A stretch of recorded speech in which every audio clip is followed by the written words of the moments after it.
Pagi, siang, atau sore bagi Bapak, Ibu sekalian di Dusun Sulukatan dan Bismo. Pada kesempatan kali ini kami dari tim KKN PPM UGM periode 2, kode JT343 tahun 2020 akan memberikan sosialisasi mengenai pembentukan kelompok sadar wisata atau Pokdarwis untuk Dusun Sulukatan dan Bismo.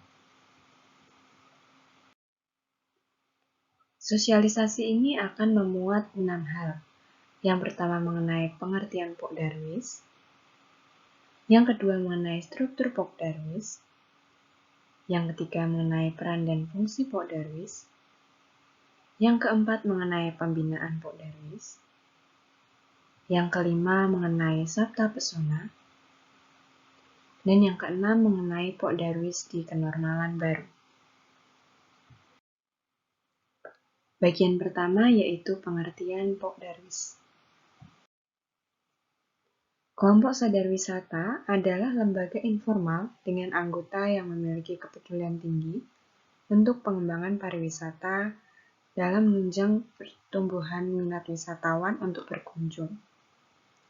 Dalam hal ini, masyarakat sekalian sebagai subjek pembangunan, yang berarti nantinya masyarakat akan menjadi unsur yang penting dan harus terlibat secara aktif untuk proses perencanaan dan pengembangan kepariwisataan di daerah. Nantinya bersama-sama dengan pemangku kepentingan akan melakukan berbagai macam pengembangan untuk wisata. Selanjutnya terdapat dasar hukum dari kelompok sadar wisata, terdapat mengenai kepariwisataan, kemudian kebijakan pembangunan kebudayaan dan pariwisata, perubahan atas peraturan Menteri Kebudayaan dan Pariwisata tentang organisasi pedoman kelompok sadar wisata, peraturan Menteri Kebudayaan dan Pariwisata tentang sadar wisata, dan peraturan Menteri Kebudayaan dan Pariwisata. Selanjutnya terdapat diagram mengenai keterkaitan sadar wisata dengan kelompok sadar wisata dalam pengembangan destinasi wisata. Pada diagram tersebut terdapat visi pembangunan destinasi wisata yang berkaitan dengan terwujudnya destinasi pariwisata berkualitas internasional dan berdaya saing yang berbasis masyarakat berkelanjutan dan mendorong pembangunan daerah.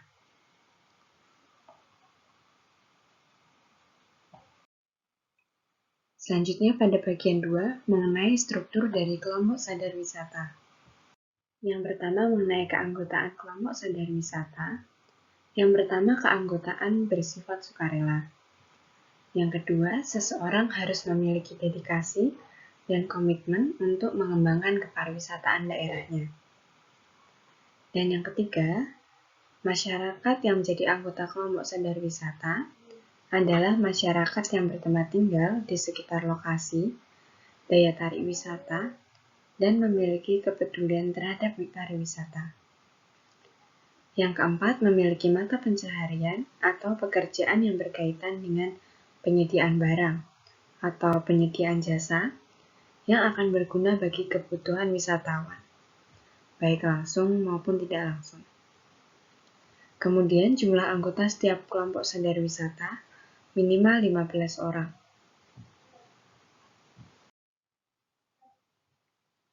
Berikut ini adalah skema prosedur pembentukan Pokdarwis yang dilakukan atas inisiatif masyarakat.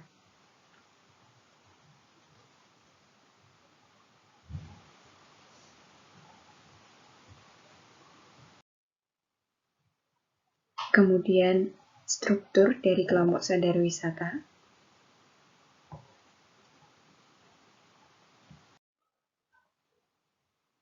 Selanjutnya akan dibahas mengenai deskripsi pimpinan. Yang pertama, terdapat ketua dan wakil ketua yang bertugas untuk memberikan pengarahan, mengkoordinir kegiatan-kegiatan, memimpin pertemuan, berkoordinasi dan bertanggung jawab kepada kepala dinas yang membidangi. Selanjutnya terdapat sekretaris yang menyusun pelaksanaan kegiatan administrasi dan menyiapkan bahan-bahan pertemuan kelompok. Kemudian bendahara yang bertanggung jawab atas pendapatan dan pengeluaran dan mengusahakan dana bantuan dari pihak lain. Kemudian terdapat seksi-seksi. Terdapat seksi keamanan dan ketertiban. Seksi ini membantu upaya penciptaan ketertiban dan keamanan di sekitar lokasi daya tarik wisata atau destinasi wisata. Kemudian seksi kebersihan dan keindahan. Seksi ini bertugas untuk menjalankan kegiatan kebersihan, keindahan, serta penyelenggaraan penghijauan. Yang ketiga mengenai seksi pengembangan usaha, yang bertugas menjalin hubungan dan kerjasama, atau kemitraan yang berkaitan dengan pengembangan usaha kelompok. Selanjutnya, seksi daya tarik dan kenangan. Seksi ini akan menggali, membina, dan mengembangkan berbagai potensi sumber daya wisata, serta kekhasan dan keunikan lokal sebagai daya tarik dan unsur kenangan setempat.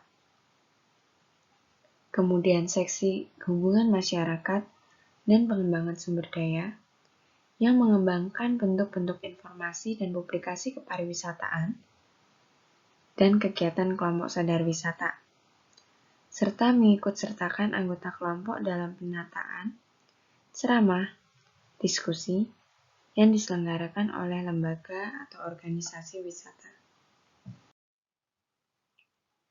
Selanjutnya, pada bagian ketiga, terdapat peran dan fungsi kelompok sadar wisata. Peran kelompok sadar wisata. Masyarakat menyadari peran serta tanggung jawabnya sebagai tuan rumah atau disebut host yang baik bagi tamu dan wisatawan yang berkunjung untuk mewujudkan lingkungan dan suasana yang kondusif, sebagaimana tertuang dalam slogan Sabta Pesona yang nanti juga akan dibahas dalam sosialisasi ini.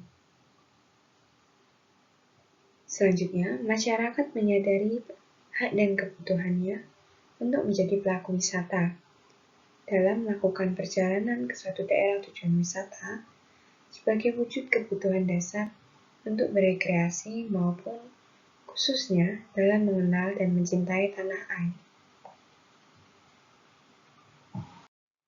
Selanjutnya, fungsi dari kelompok sadar wisata.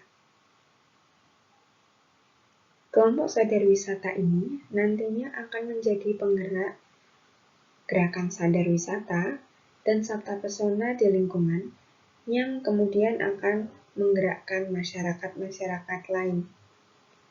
Kemudian, kelompok sadar wisata juga berfungsi sebagai mitra pemerintah dan pemerintah daerah, dalam hal ini kabupaten atau kota, dalam upaya mewujudkan dan pengembangan sadar wisata di daerah. Yang keempat, mengenai pembinaan kelompok sadar wisata. Kelompok sadar wisata yang dicanangkan pemerintah ini nantinya juga akan mendapatkan pembinaan. Pembinaan yang diselenggarakan bertujuan untuk meningkatkan pemahaman dan pengetahuan kelompok sadar wisata, dalam hal ini mengenai posisi, peran, dan kedudukannya dalam konteks organisasi untuk mewujudkan pengembangan pariwisata di daerahnya. Kemudian untuk meningkatkan kapasitas dan peran aktif, meliputi keterampilan untuk pembangunan kepariwisataan di daerahnya. Sasaran pembinaan kelompok sadar wisata.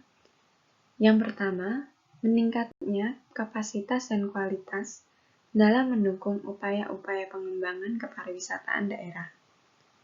Yang kedua, tumbuhnya kelompok sadar wisata di daerah diharapkan mampu bersinergi bersama dengan pemangku kepentingan dalam mendukung pembangunan pariwisataan daerah. Yang ketiga, terciptanya basis data mengenai kelompok sadar wisata yang memadai sebagai dasar pijakan untuk perencanaan program lainnya.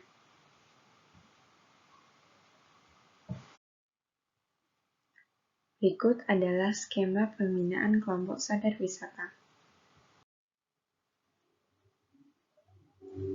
Kemudian pada bagian kelima, penjelasan mengenai Sabta Pesona. Sabta Pesona adalah slogan yang dicanangkan untuk pengembangan kepariwisataan. Sabta Pesona terdiri dari aman, yaitu mewujudkan lingkungan yang tenang, bebas dari rasa takut, dan kecemasan bagi wisatawan. Yang kedua adalah tertib, untuk mewujudkan budaya antri, memelihara lingkungan, disiplin waktu, dan mewujudkan lingkungan yang serba teratur dan lancar. Yang ketiga mengenai kebersihan, yaitu menjaga kebersihan lingkungan dan objek wisata, dan daya tarik wisata, serta sarana dan prasarananya. Selanjutnya adalah sejuk. Dalam hal ini melaksanakan penghijauan dan menjaga kondisi sejuk dalam area publik atau fasilitas umum, hotel, penginapan, dan sarana lainnya. Selanjutnya indah, yaitu menjaga objek wisata lingkungan dan keindahan vegetasi sebagai elemen estetika yang bersifat alami. Selanjutnya adalah ramah, yaitu bersikap sebagai tuan rumah yang baik, informatif, toleran, dan menyampaikan senyum yang tulus. Yang terakhir adalah kenangan, yaitu menggali dan mengangkat keunikan budaya lokal, menyajikan makanan dan minuman khas lokal, serta menyediakan cindera mata yang mudah dibawa sebagai oleh-oleh. Selanjutnya akan dibahas mengenai kelompok sadar wisata dalam menghadapi kenormalan baru pasca virus COVID-19. Dalam menghadapi kenormalan baru, akhir-akhir ini diberitakan sejumlah daerah tujuan wisata mulai kembali membuka tempat wisatanya, tentu saja dengan panduan petunjuk yang sangat ketat dan protokol kesehatan yang diharapkan dapat mengurangi risiko menyebarnya virus COVID-19.